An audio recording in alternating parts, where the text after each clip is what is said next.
뒷좌석이 왜 이렇게 높지? 근데 이제 차주분이 키가 한 183 정도 되시는 것 같더라고. 네. 네. 그래서 키가 워낙 크시니까 그러실 수도 있는데. 생각보다 높습니다.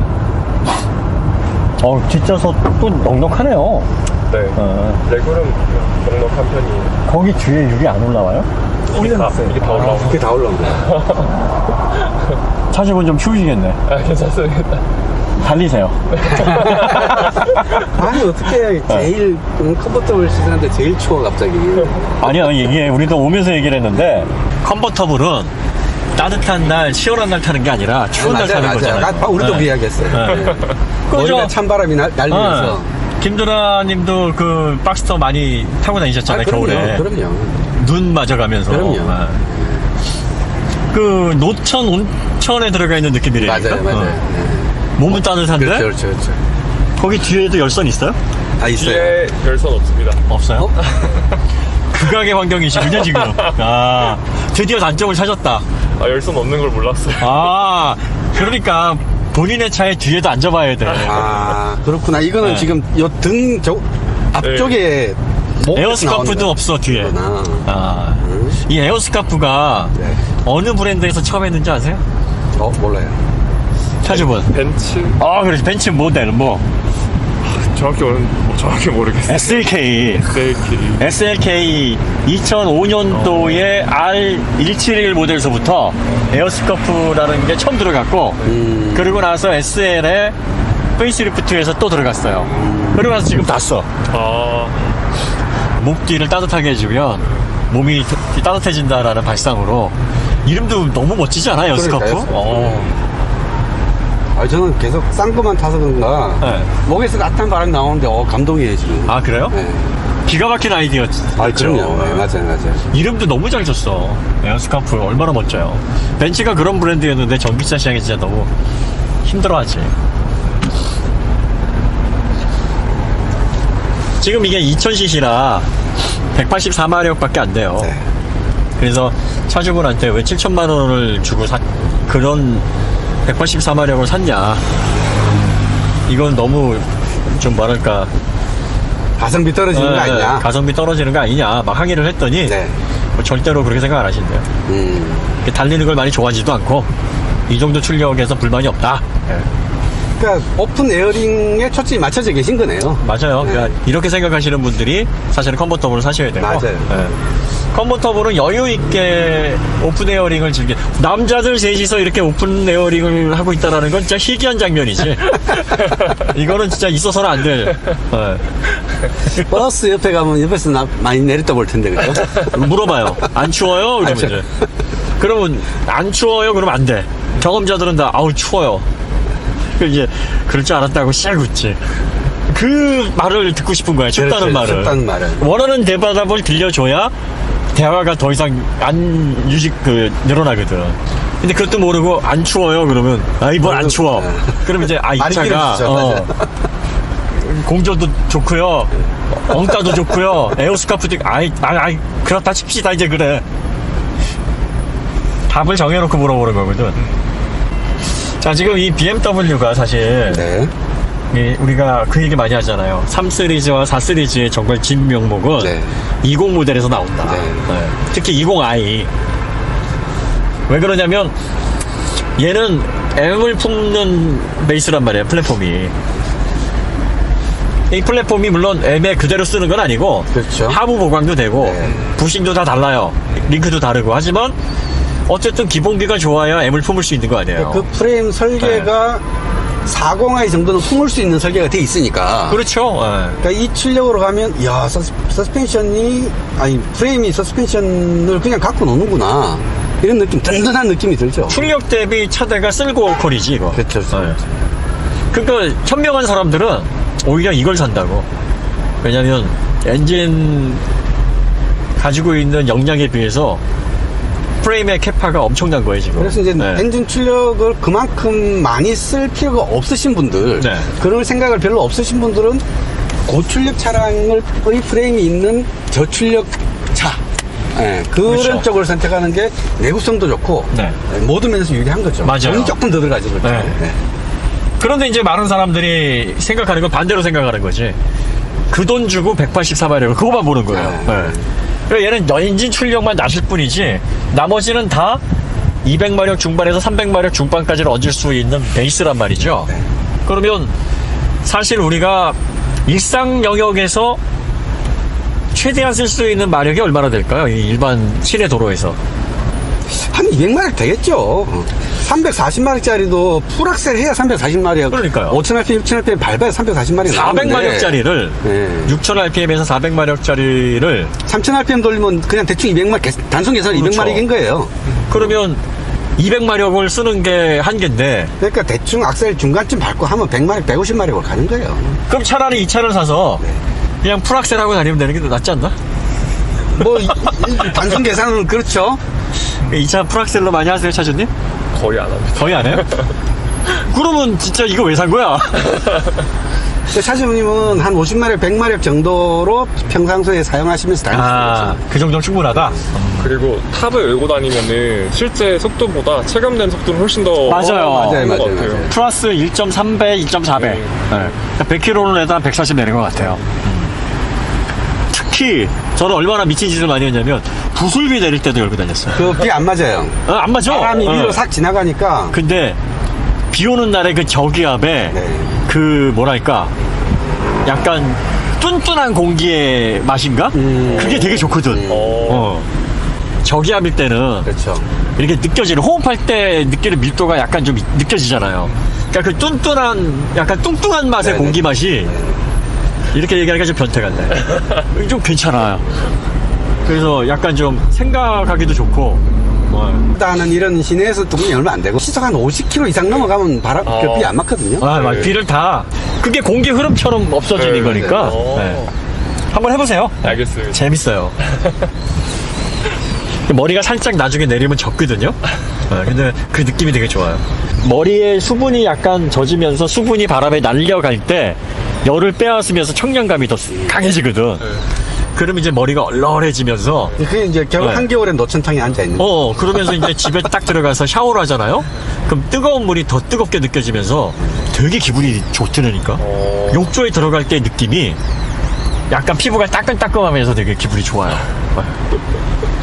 이 오픈카를 타는 사람들의 컴포터블을 타는 사람들의 몇 가지 자기만의 패턴이 있거든.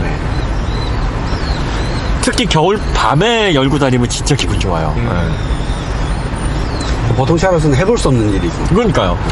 그래서 여름에 사실 컨버터블 타는 사람들이 언제 탑을 가장 많이 안 여냐면 여름에 많이 안 여요. 여름에는 여러분 덥잖아요. 네. 그렇기도 하고 여름철에 그 공기가 너무 불쾌해. 불쾌하죠. 네. 차라리 에어컨 틀고 있는 게 낫지. 그래서 여름에 새벽이나 밤 늦게 아니면 안 여는데 뭐 봄, 가을은 말할 것도 없고 특히 겨울에는 일부러 영하 한 2, 3도가 딱 좋거든요.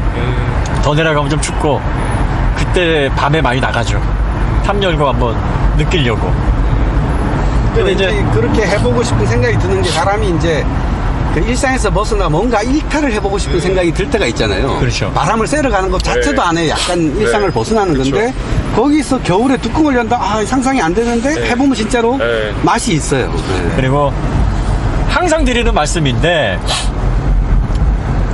타는 차가 지금 멀쩡하면 신차 계약을 차라리 포기하시고 한 2년으로 미루시는 것도 괜찮아요. 근데 지금 차주분은 젊으신 분이신데 네. 이제 결혼을 앞두고 있고 아. 집을 미리 마련을 하셨대요. 아. 그리고 나서 이제 이 차도 그래서 여유가 조금 그래도 남으니까 네. 요 정도쯤이면 해야 되겠다 해서 컨버터블 중에서 가장 실용적인 걸 선택을 하신 거네요. 잘하셨어요. 4명이 탈 수 있고 또 엔진 배기량 높아서 뭐 비싼 거는 다 커트. 네. 7천만 원 넘지 않은 선에서 뭐가 있을까 해서 이걸 선택을 하셨다고 하니까 되게 현실적으로 하신 거죠.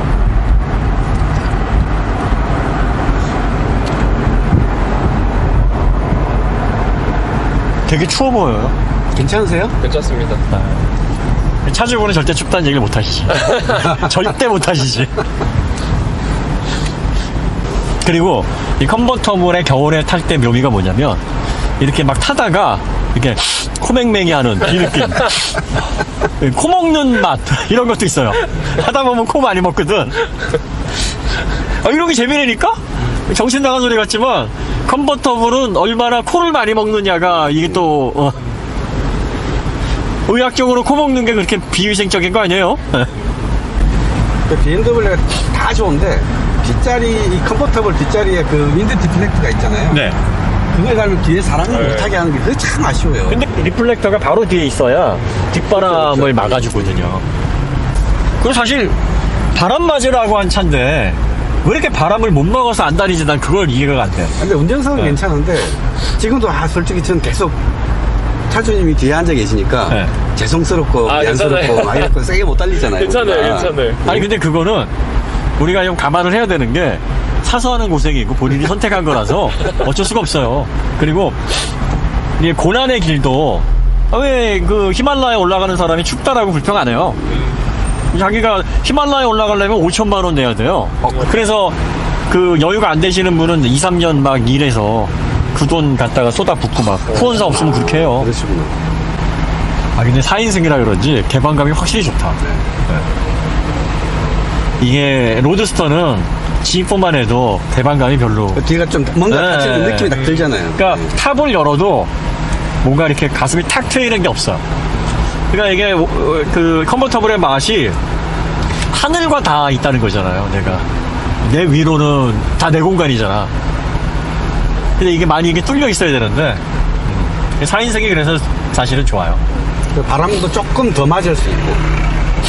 바람맞이라고 하는 차를 자꾸 이렇게 바람을 가리니까 우리나라 사람들이 바람을 왜 싫어하냐?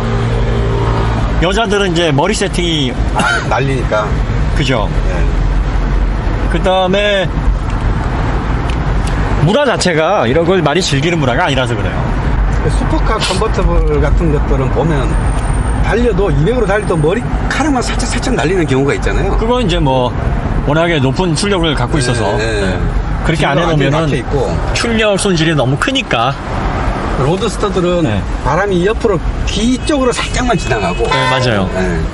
얘네들은 덩어리가 그냥 머리를 싹 휘감고 지나가죠. 네. 사실 그래서 4인승 컴보의 맛이다. 그리고 이제 예전에 제가 머리 감고 바로 오픈하고 나가요. 그러면 이제 한 바퀴만 돌면 머리가 뽀송뽀송하게 말라야지. 그 맛. 이게 수분이 말라가면서 머리가 시원해지면서 느껴지는 청량감. 안 해보셨어요?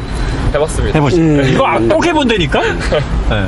머리를 수건으로 대충 말리고, 네네네네. 그리고 창문 다 열고, 봄, 가을에는 진짜 좋아요. 특히 여름에 더운 날, 열대할 때 그러면 머리가 진짜 청량해지지. 네. 그리고 컨버터블 사면은 꼭 해보는 게 있어요. 한적한 데 가서 탑 열고, 의자 눕혀가지고 이제 하늘 보고 있는 거야, 밤하늘. 네. 별자리도 모르면서 그냥 보고 있는 거지. 근데 그때 또 센치해진다? 음악 듣고 그러면, 되게 기분 좋아요. 네. 그게 이제 파노라마 선루프 다 열고 보는 거하고 또. 다르지. 또 다르죠. 다르지. 이게 파노라마 선루프나 글래스 루프하고 컨버터블은 완벽하게 달라요. 이게 들어가는 거와 뚫려서 유리로 막혀 있는 거는 진짜 다르지. 그 다음에 이제 소프트 탑을 꼭 사셔야 되는 게, 일단 소프트 탑이 빨리 열리고 빨리 닫혀요. 네. 하드톱보다. 그게 첫 번째고, 두 번째는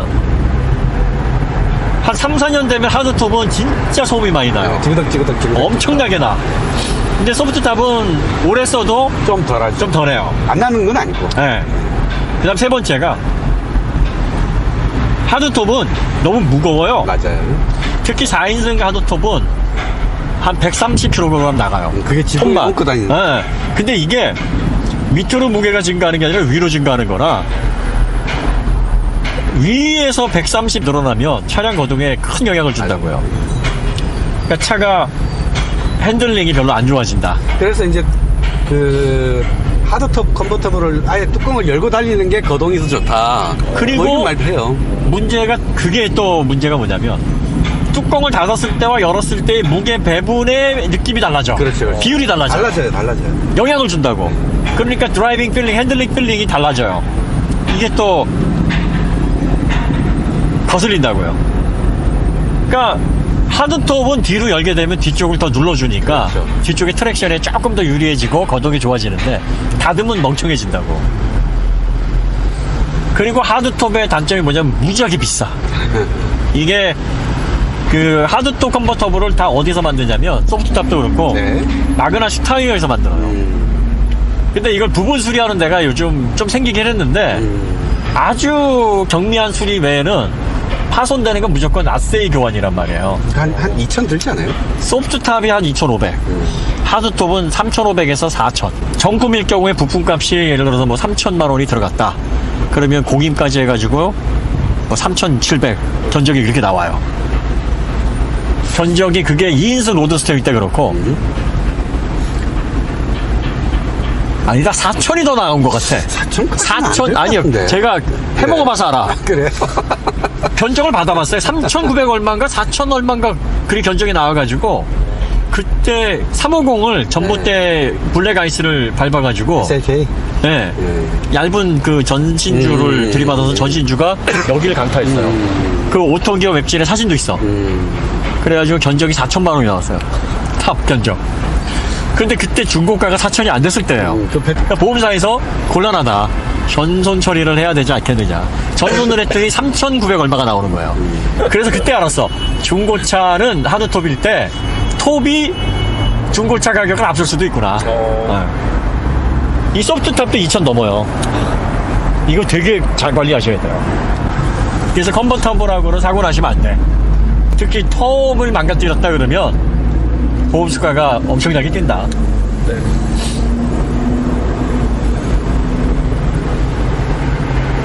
그리고 요거를 또 그렇게 해서 교환을 해놓으면 뭐가 문제냐면 미세하게 안 맞아. 맞아요. 네, 안 맞아요. 맞아. 맞아요. 그래서 잡음이 으아. 어마무시하게 나와. 네. 새거로 교환을 해도 그래요. 왜냐면 이미 차체는 약간씩 주행하면서 기존의 신차의 상태가 아니잖아요. 근데 신차 부품이 맞으니까 그걸 조정을 해도 어렵다. 그래서 이제 컨버터블의 오너들이 늘 가지고 다니는 게 이제 비르트의 그 실리콘 스프레이. 실리콘 스프레이. 저도 막 갖고 있었죠. 그 한 박스씩 이제 차를 한 2년 정도 타시면 새 차에서 한 6개월 지금까지는 안 날 수 있는데 이제 슬슬 나기 시작할 내년부터 때가 아마 검색하셔서 네. 이제 또 구비를 하시게 될 겁니다. 비르트가 제일 좋습니다. 비르트. 네. 우리가 얘기해드렸으니 광고. W의 umlaut U의 RT. 그렇죠. 아, 네. 네. 독일이야. 네. 독일제. 네. 그 실리콘 스프레이를 이런 데다 이렇게 쭉 뿌려주셔야 되고 아, 네. 고무 같은데 경화되지 않도록 많이 발라주셔야 돼요. 그 다음에 그 소프트톱의 그 방수 천재질 그거를 또 코팅을 해주시는 게 좋아요. 안 그러면 요게 또 햇볕에 의해서 약간 색이 변하기도 하고 네, 상하기도 합니다. 그래서 이게 공차 중량이 보니까 1.7톤이 약간 안 돼요. 1690kg. 거동이 좋죠, 당연히. 그리고 엔진이 이게 184마력이긴 한데 이게 유로6 D 엔진이란 말이에요. 그래서 더블 바노스, 요즘은 듀얼 바노스라고 얘기를 하네 또. 그 다음에 벨브트로닉, GPF 다 때려 박아가지고 그래서 여기도 지금 저공의 자동차 인증을 받은 이거 저공해 혜택 있죠. 야, 네, 있어요. 네. 야. 요 엔진이 현재 나온 가솔린 엔진 중에서 되게 비싸요, 이 엔진. 그러니까 보통은 184마력에 벨브트로닉하고 더블 바노스하고 이런 거 다 안 때려 넣는데 터보차저도 트윈 스크롤로 때려 넣고 거기에다가 GPF가 되게 비싸요. 그래서 이게 말이 184마력이지 지금 친환경과 또 경제성, 연비도 좋거든요, 이게. 네. 다 만족시키는 엣지예요. 거기다가 GF 8단 들어가 있지. 장기 보유하기엔 딱 좋지. 얘는 냉각수가 질질 새거나 오일이 새거나 이런 위험이 가장 적은 차죠. 그리고 당분간 전기차에서 이 컨버터블 나오기는 쉽지 않을 것 같으니까. 폴스타 6가 나온다고 하는데 그거 문제 나와요, 그거. 그리고 전기차는 그러더라도 차고가 높고 공차 중량 많이 나가서 재미없어요. 그리고 어차피 탐연료 시끄럽잖아. 그러니까 전기차처럼 조용할 필요가 없지. 사라지는 네. 거지. 그래서 저는 사실 전기차에서 컨버터블이 그다지 안 와닿는 게 거주성도 컨버터블이 좋을 수도 없고 소음에도 덜 민감한데 굳이 전기차일 필요가 있냐. 내연차 컨버터블만은 그냥 내연차로 갑시다. 이런 주의거든. 뚜껑을 닫으면 그냥 4시리즈 같다라는 거지. 네. 네. 단점이죠, 장점이에요. 그러니까 장점이라고 하면은 컨버터블을 타는지 세단을 타는지 구분이 잘 안 된다. 일상적으로 사용하는데 그래서 부담이 없다. 단점은 이제 특별하지가 않다. 너무 일반적이다. 뭐 그런 뭐 서로 공존하는 거죠. 네. 그거 소비자에 따라서 필요한 게 다 다를 테니까. 그죠? 이쪽 면을 좋아하는 사람이 있을 수 있고 세컨드, 서드카 정도라면은 좀 튀는 게 좋겠죠. 그게 아니라면 440i는 사실 이 컨버터블 같은 경우에 별로 추천을 안 해요. 그러려면 340i로 가라 그래요. 네. 네. 왜냐면 그건 즐기는 차고 달리는 차인데 컨버터블에서 달린다라는 것 자체가 약간 어물성설이거든. 몇 가지 문제가 있는데 첫 번째는 루프를 걷어내고 하부 쪽으로 모든 강성을 버티고 있단 말이에요. 근데 이게 강성 보강도 해야 되니까 그 보강한다는 그 자체가 무게 증가를 의미하는 거죠. 그렇죠. 그 쿠페에 비해서 강성을 확보하기가 어렵고 일단 그럼 보강을 하게 되면 무게는 증가하고 그럼 왜 구태여 좋은 엔진을 갖다가 무게를 덜어내고 강성을 최대한 유리한 쪽으로 가지 왜 컨버터블을 구태여 그런 식으로 고출력으로 해놓고 어거지로 만들어 놓느냐. 이게 첫 번째 이유고 두 번째 이유는 오픈 에어링에서 이렇게 막 무식하게 달릴 일이 없어요 또. 웬만하면. 네. 그래서 구성으로도 맞지 않다. 그러니까 차라리 저는 고출력으로 가려면 로드스터로 가라 그래요. 왜냐면 로드스터는 2인승이기 때문에 오픈한 상태에서도 꽤 달릴만 하거든. 그 중간 타협점에 딱 있는 게 박스터 같아요. 그렇지, 그렇지. 박스터가 딱 300마력 중반대나 400마력 사이에서 2인승 달리면서 오픈 요맛도 레어링 내주고 요맛도 내주고. 예? 그러니까 지포나 박스터로 가야지 이런 4인승 컨버는 사실 고출력에 맞지 않는다. 이건 여유롭게 오픈 에어링을 즐기면서 약간 내 단조로운 일상에 뭔가 포인트, 악센트를 주고자 하는 차거든요.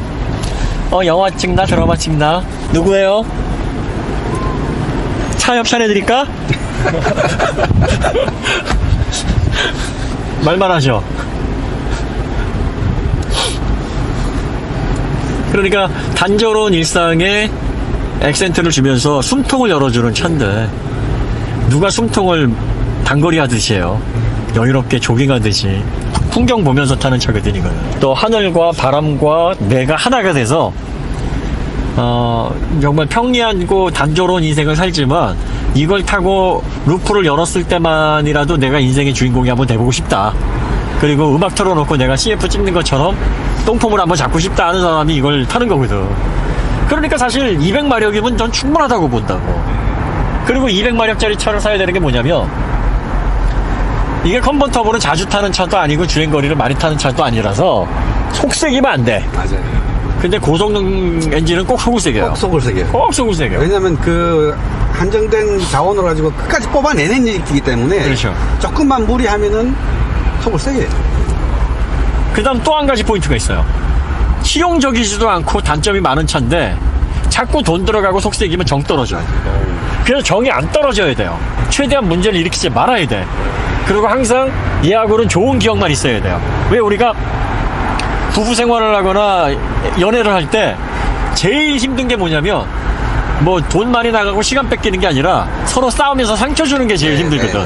그 상처 나중에 기억이 상처가 정립이 돼서 결과적으로 사이가 멀어지고 헤어지거나 이혼을 그래서 하는 거예요. 차도 마찬가지야. 상처받으면 스트레스 받고 힘들면 이 차를 떠나게 돼요. 근데 이 차는 단점이 많은 차란 말이야. 단점이 많은 차가 상처까지 좁아. 오래 못 가지고 있어요. 그래서 항상 이런 차를 살 때 2000cc를 사. 꼭 그렇게 주변 사람들에게 조언을 하고 오래 보유하고 있는 사람들도 결국은 이런 차들을 가지고 있는 사람들이 오래 보유를 하고 있는 거야. 왜? 속색이질 않으니까 굳이 이걸 팔 이유가 없는 거지. 물론 이건 개인적인 취향입니다. 근데 이제 제가 컨버터블 보유 기간이 한 10한 5년 되거든요. 네. 차 정도 보유를 많이 해봐서 딱 내린 결론이 로드스터는 약간 달리는 맛이 있는 게 좋아요. 네. 300마력에서 400마력 손이 딱 좋고 요런 차는 200마력대가 딱 좋다. 근데 살짝 아쉽지. 184는 살짝 아쉬운데 BMW도 2000cc에 250마력짜리 엔진이 있는데 구태여 그걸 안 든 게 가격적인 이점을 주면서 그래 이 차는 이 정도만 해도 이런 걸 찾는 수요가 있을 것이다 라고 분석을 한 거지. 그걸 열심히 달리는 사람들은 또 컨버터블 잘 안 찾잖아요. 안 찾아요. 네. 그러니까 수요가 겹치지 않는 거예요. 네. 그러니까 어떻게 보면은 340i가 진짜 달리기엔 진짜 좋은 차죠. M처럼 속색이지도 않고 M은 진짜 한 4년 5년만 보유하고 있으면 속 많이 썩어요. 자꾸 돈이 네. 나가요. AMG도 마찬가지야. 근데 그건 이런 거랑 똑같은 거지. 프로 선수들이 부상률이 높은 거랑 똑같은 거예요. 조기 축구에서 다치는 사람들 많이 없잖아요. 그러면 왜 이렇게 말이 잘 고장나냐? 당연한 거지.